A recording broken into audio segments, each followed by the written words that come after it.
Tilea's Troubles, Part 93. By Your Leave. Before the Walls of Pavona, Winter 2403 to 2404. Still hungry? Asked Jorian absently as he picked at a spot of rust in his handgun's pan. Nicholas groaned. "Please, not again," he said. "It's not funny any more." "I never said it was. But you must admit it was a new joke when I first said it." "What?" asked Nicholas, shaking his head. His friend seemed to be speaking in riddles. "Well, we've never been hungry before in Tilea. The company always kept our bellies full, until now. We've had flesh meat twice a week, sometimes more than that. Fish aplenty, and if not beer to lull us to sleep and ease our aching limbs, then wine in lieu of it. And not bad wine either. Even when we took on the orcs and gobs, we always fought with a good breakfast inside us. These last 2 weeks it's been nothing more than biscuit and pottage, and that in meagre portions, with not a scrap of flesh." At first it seemed Nicholas would not answer, perhaps in protest at Jorian's annoying joke, but it turned out he was merely pondering things. "Do you think they have wine?" he asked, pointing at the walls. "And food?" Jorian looked back at the walls too. "They must have. Otherwise they'd have sallied out by now, or someone would have tried to take supplies in. They've an army in there, good size too, as well as a city's worth of other folk. That's a lot of mouths. We've been here more than 5 weeks. And as yet they've done nothing but shuffle about on the walls, waving flags every now and again." "I heard there was some shooting last Tuesday," said Nicholas. "That's because half a dozen new arrivals were trying to creep in, so the handgunners on the walls wanted to lure our attention elsewhere. The sneaky sods got in quick, too, helped by the fact that they carried so little with them, no supplies of any consequence. Besides, they couldn't take in supplies anyway, as there's none to be had. They must have already stripped everything from miles around while we were trying to cross the river. It would explain their lack of concern about our blockade." Nicholas shook his head. "I don't think they took anything. I've been out scrounging 3 times now, and a good deal off for ways too.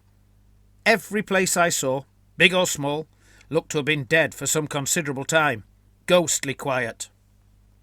Wim reckons the ogres razed everything but the city last year, and the Pavonans have been suffering ever since. He says that's why the Pavonans robbed Verezzo." "Can't argue with that," agreed Jorian.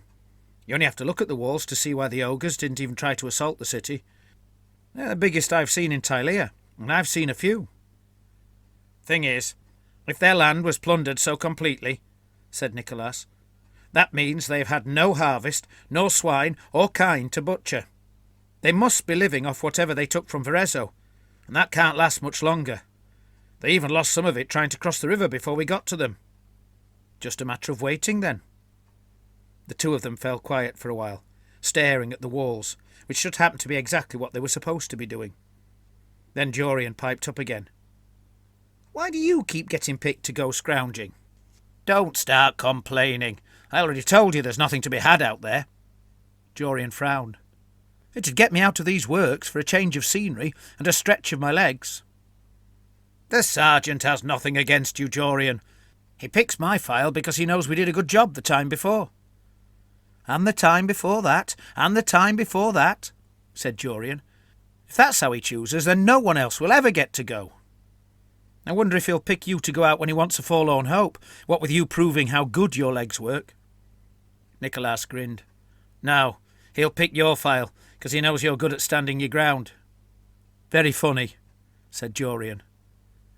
The two of them then noticed a little more movement on the walls than usual, and fell quiet, while they watched to see if it looked likely to amount to anything. When nothing much seemed to come of it, Jorian continued the conversation.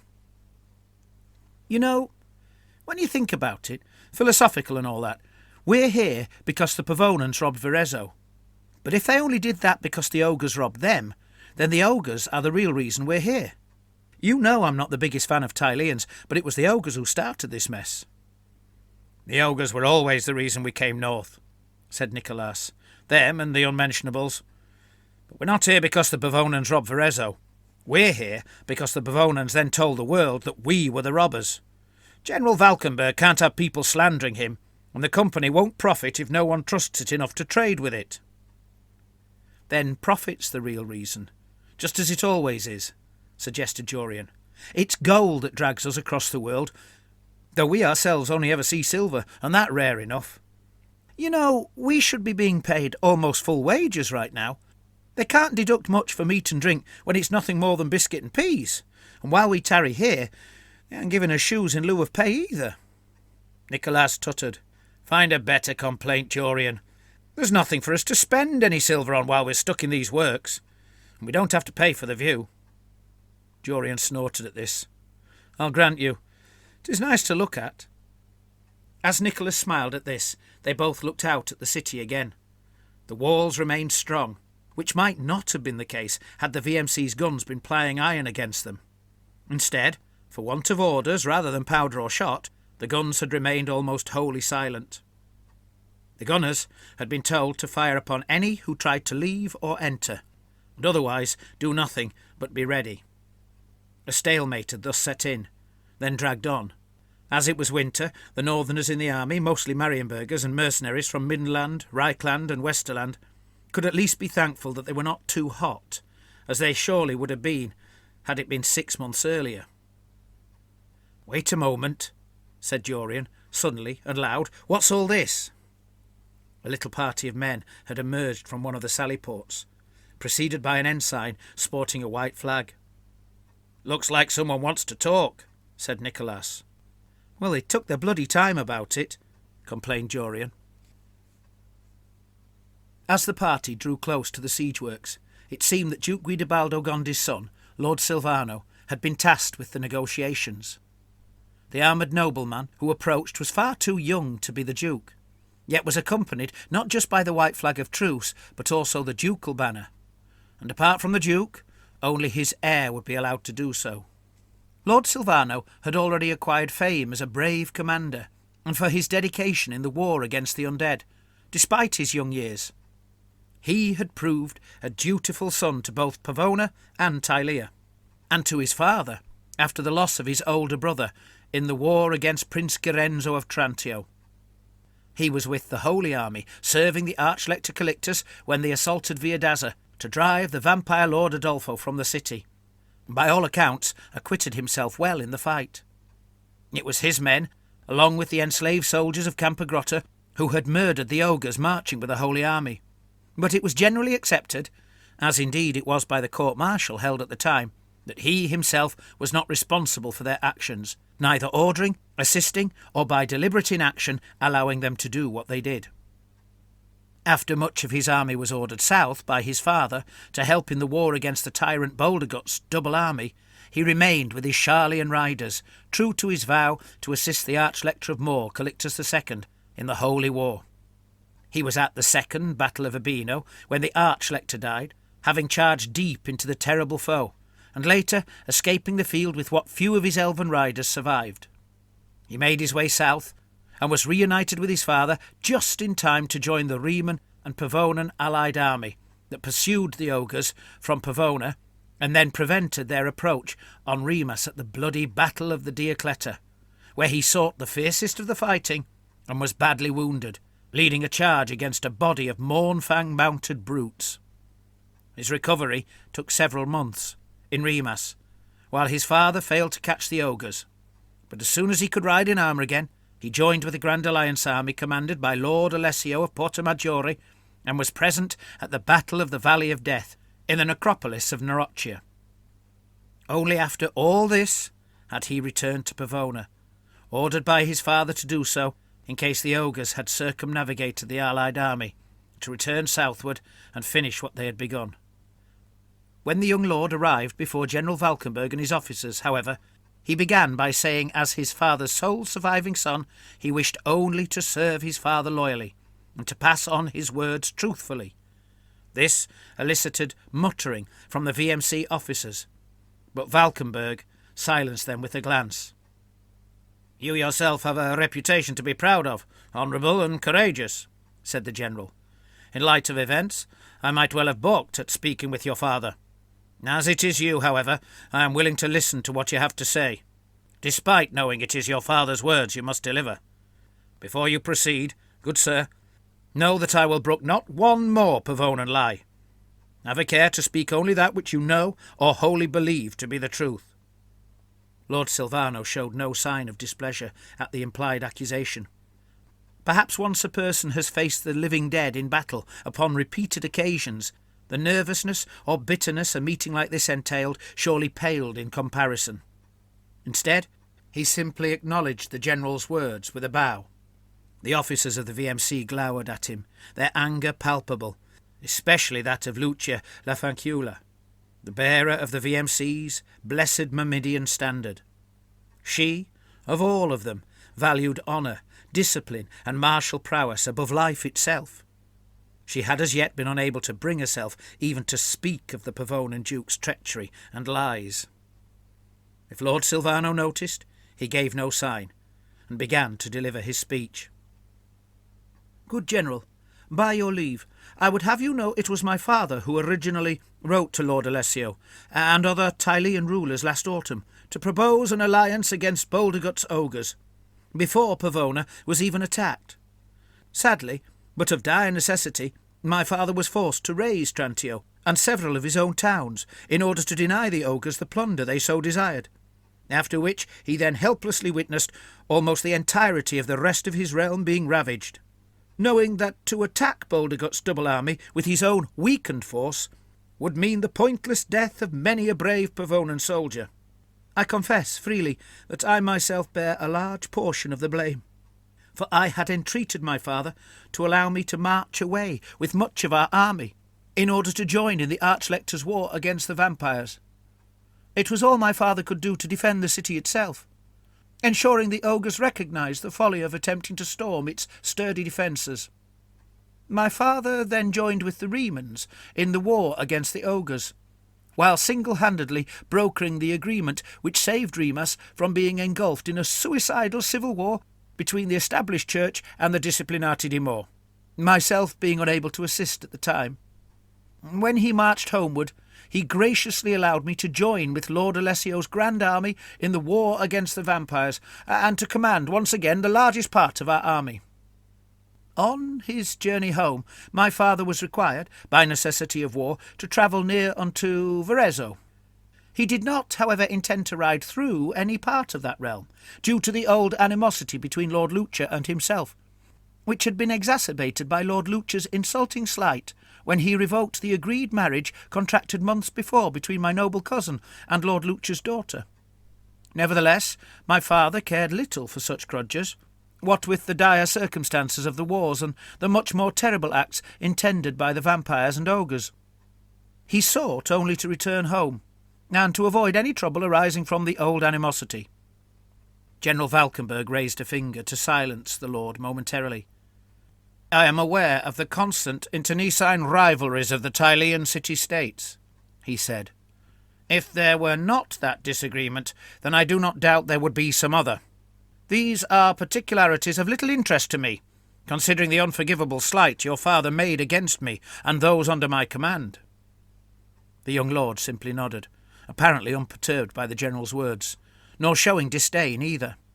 "By your leave, General," he continued, "I mean only to say that my father was returning to his sorrowful realm, a city surrounded by wasted ruins and fields empty of livestock, believing his last surviving son was many leagues away facing unknown horrors. He could not know of the easy victory at Noroccia, whilst fearing the dreadful prospect that vampires, ogres, or both might yet attack his beloved realm before he could return to defend it.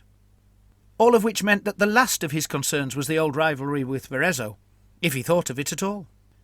It was then, in this hour of deepest distraction, my father received the report that during mine and his absence from the city, and indeed Lord Lucia's absence from his own realm, a band of Verezan brigands had raided and robbed Pavona, taking ruthless advantage of its weakness.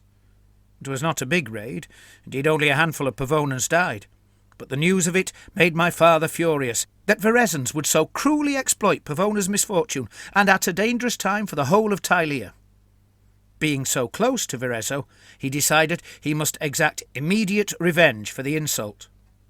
He knew that were he to inflict merely like-for-like injury, it would be seen as a sign of weakness, nor would it serve as a suitable punishment for such a crime. and so he intended to plunder Verezzo of sufficient riches to recompense for the losses his own realm had suffered, and to punish Verezzo for their wickedness. Instead of attacking the city of Verezzo itself, my father moved against Spumante, for he believed that Lord Lucia was, like myself, with the Grand Alliance army, and could not possibly have been behind the raid, nor even known about it. It had been, by all accounts, a band of Verezan brigands that had attacked our realm, and so Spumante seemed a more appropriate target. For what then happened, good General, my father sincerely offers you, Lord Lucia's family, the people of Verezzo and Holymoor, an honest and heartfelt apology. The force under my father's command contained, of military necessity, several companies of mercenaries, including a large body of Riemann bravi, who set about plundering Spumante more thoroughly and cruelly than my father ever intended, and in so doing first spurred, and then, by their continued disobedience and the delay it caused, allowed the Verezans to dispatch a relief force to Spumante. What my father could not know was that Lord Lucia himself was in command of that force, for he fully believed Lord Lucia was still with the allied army to the north. The fight that ensued was bloody, and Lord Lucia was slain. When my father was rightly appraised of the matter, he was aghast, even ashamed. He knew that such a mistake would never be believed. He also felt heartily sorry for the poor people of Verezzo, for he was, howsoever unwittingly, responsible for the death of their protector, their father, just when the danger was greatest, what with the threat of vampires and brute ogres. Racked with guilt, my father felt responsible for the Verezans' future safety. Yet he understood that they would never trust him if they knew he had commanded the very same force that had killed their beloved lord. Thus it was, by dire necessity, he had to concoct a story that would engender the Verezans' trust, for their own good. When he heard of the claims that the Portamajorans were behind the raid, an easy mistake to make, what with the similar liveries of the two realms, he realised that this might mean the Verezans would distrust yet another ruler who wished only to protect them. And so, with little time to weigh any other possibilities, nor consider the myriad consequences, he declared it possible that soldiers from your army of the VMC must have been to blame, disguised as Portamajorans. Every pair of eyes drilled into the young lord at this moment, the VMC officer's hatred and anger positively palpable. Silvano seemed not to register. "As you are foreigners," he said, "the superstitious and ignorant Verezans would expect no better from you, and in so misdirecting their ire, my father could then do what must be done to help them." He knew at the time that he was issuing a deplorable slur, but he was acting in the midst of a war, to help a people he knew already distrusted him, when not to do so could mean their utter destruction. Not only did he need to return home quickly, but he needed to convince the Verezans to travel with him immediately, so that they might be much better guarded against the several many foes. As such, despite the untruths and slanders necessary to convince the Verezans to trust him, he believed his ploy to be a desperate gamble worth taking. He is now willing to reveal the truth to the world, and in so doing, clear your name, and that of the VMC completely and entirely. That he had fully intended to inflict punishment upon the Verezans for the crimes against his own people, but that then he lost control of his own forces, admittedly not the Pavonans amongst them, but the base bravi from Remus, and that afterwards he slandered your name in a misguided and desperate attempt to fool the Verezans into allowing him to guide them to safety. My father offers prayers of confession even now, day and night, to most holy Moor, and vows to suffer all the penances the holy priests see fit to prescribe." Here Lord Silvano fell silent. His words had no hint of arrogance nor passion. Instead, they had been delivered calmly and unhastily, like a messenger might carefully recount the message he had been instructed to carry, words that were not his own and so could not be used against him. Van Rijkaard and his officers had listened to the latter part of his elaborate explanation with stony faces. When the young lord was finally done, the commander of the VMC breathed deeply as he considered what had been said. He then coughed, as if trying to find his voice, and spoke. "Your explanation of events paints an unfortunate picture of your father, and even worse of his hospitality towards an ally who marches in the field to defend land, lives, and property that will profit me not one iota. When news of the insult heaped upon my men reached them, my honest and valiant soldiers, who have taken this land and her people into their hearts, were filled with fury. It took all the discipline of my officers to hold them back from making an immediate assault, which, had it been carried, would have seen Pavona burn. But that disaster was averted, and it seems time was thus granted to your father, almost certainly for you, to realise the folly of his actions. Your father's offer of apology, and his suggestion to publicly declare the truth, will do little to salve the wounds done to the reputation of the VMC. Once a lie is released into the world, it festers in dark corners, no matter how much of the flame of truth scours the land, its taint lingering. The tension among the officers had, if anything, become greater. They stood more rigid than ever, adopting the formal stances of officers at such a gathering, but with an anticipation that added a tremulousness to their postures, as if it took a great effort merely to remain quiet. "But," said the General, "my purpose here, in the more northern parts of Tilean, away from my duties in Alcente, is to fight a common enemy." Here he paused a moment, perhaps needlessly, because all present hung upon his every word. "Not to be drawn into the internecine rivalries of city-states. While the forces I have at my disposal could surely carry this siege, it would serve, in the long run, only to weaken Tilea's defences, and thus strengthen the hand of our mutual enemies." The disconcertion of his officers was now very visible, as each of them realised what it was their general was about to do. "So, Lord Silvano Gondi," said the general, pointing directly at the Pavonan prince, "on your word of honour, my armies will break camp to get on with the crucial business of making war against the undead and the rat-men." Lord Silvano's face just noticeably registered the slightest surprise at the mention of the rat-men, but General Valckenburgh did not seem to notice.